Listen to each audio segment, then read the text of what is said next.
This true revenge story will leave you speechless. 10 years ago, he destroyed her life in one cruel moment. He thought she had disappeared forever. But she didn't vanish, she evolved. Now she's back. Not for closure, not for peace. She came for something far more chilling, revenge. And what happened next will shock you. This is not just a story. This is karma served with cold calculation. Emily had always been the quiet girl in school.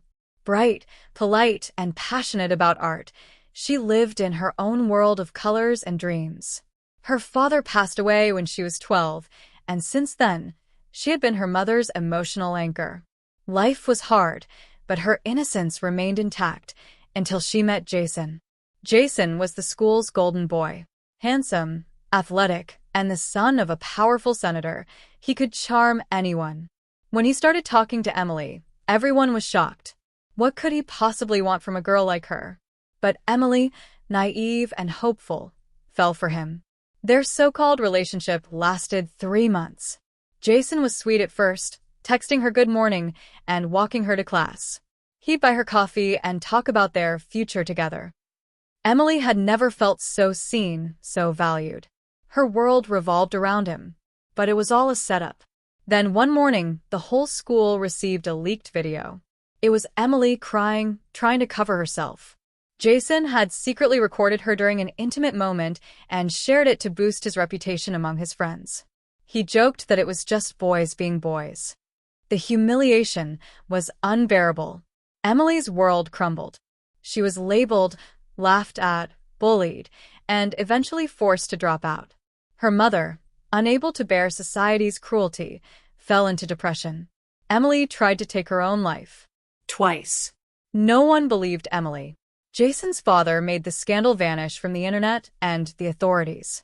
The school quietly told her to withdraw. The teachers who once praised her pretended not to know her. She became a ghost in her own hometown. From that day, Emily disappeared. Emily didn't die. She transformed. After leaving the town of Bakersfield, California, she changed her name to Sarah. She moved to Seattle, where no one knew her face or story. She worked as a waitress by day and studied psychology at night. Her trauma became her motivation. Every exam, every lecture, every therapy session she attended, it was all part of her silent plan. During her studies, Sarah met a retired FBI profiler who became her mentor. He noticed her intensity, her hunger for understanding human darkness. He taught her how people lie, how they manipulate, and how to detect micro-expressions. Sarah absorbed everything. She lived frugally, spending her money only on books, courses, and tech. She learned digital forensics, social engineering, and even hacking basics. Not for crime, but for justice. Her obsession with revenge became her purpose. Years passed. She became a counselor, specializing in trauma and manipulation. But more importantly, she became an expert in human behavior. She studied how to break people down, how to control them without ever raising a hand. Her pain had sharpened into a weapon. Every year on the date the video was leaked, she would light a candle and whisper, 10 years. Then I will return. She tracked Jason quietly. He was now running for a national youth leadership position, backed by his father. He spoke about women's rights and youth empowerment, painting himself as a reformed visionary. But behind closed doors, he was still the same predator, just more discreet. He had a girlfriend now, the daughter of another politician. His public image was spotless. Emily watched every interview, read every article, and documented every inconsistency. She wasn't looking for revenge anymore. She was building a case. One day, at a youth event in Chicago, she saw him. He didn't recognize her, but she recognized the exact smirk he gave her 10 years ago. Sarah, Emily, began weaving her web. She volunteered for his campaign as a PR strategist, using a fake identity. Her calm, professional demeanor impressed everyone. Within weeks, she became one of his most trusted team members. She had access to his emails, social media accounts, and inner circle. Quietly, she collected evidence, conversations with underage girls, pictures, audio recordings of him mocking women and laughing about the old days. She installed spyware on his campaign devices, set up honeypots, and baited him into revealing more of his true self.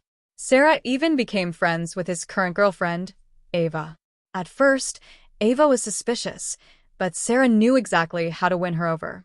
She played the loyal assistant, the kind confidant, even subtly hinted that Jason might be cheating. Ava, curious and anxious, started checking his phone more often. One day, she found something. Ava confronted Jason. He gaslighted her, yelled at her, called her paranoid. She left him in tears. Sarah comforted her. "You're not crazy," Sarah whispered. "You just needed the truth." Then Sarah created a fake scandal about herself, leaked just enough to make it look like someone was blackmailing her. As expected, Jason offered to handle it for her, just like he had done with her 10 years ago. That was the trigger. She scheduled a live online campaign announcement. Thousands were watching. Journalists, influencers, party officials. As Jason began speaking, the screen behind him lit up.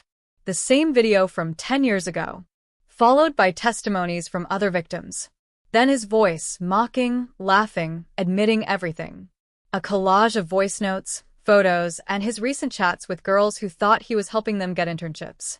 The internet exploded. Jason stammered, tried to deny it, but Sarah had already ensured everything was verified and linked to him. IP logs, timestamps, metadata, all made public. His father tried to intervene, but it was too late. News agencies, feminist organizations, and influencers flooded social media. Police reopened past cases. His political campaign was suspended. Sponsors withdrew. His girlfriend publicly cut ties. And Sarah? She calmly walked out of the event hall, unnoticed, smiling. 2 days later, she anonymously mailed a journal to Ava, documenting everything from the beginning. Ava posted a video online titled, "The Girl He Tried to Destroy Fought Back." It went viral. Emily didn't need validation.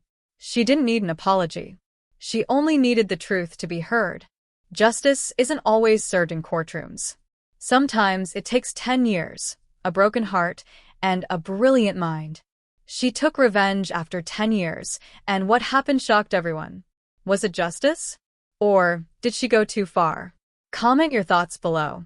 Was this a real revenge story, or a warning that karma always finds a way?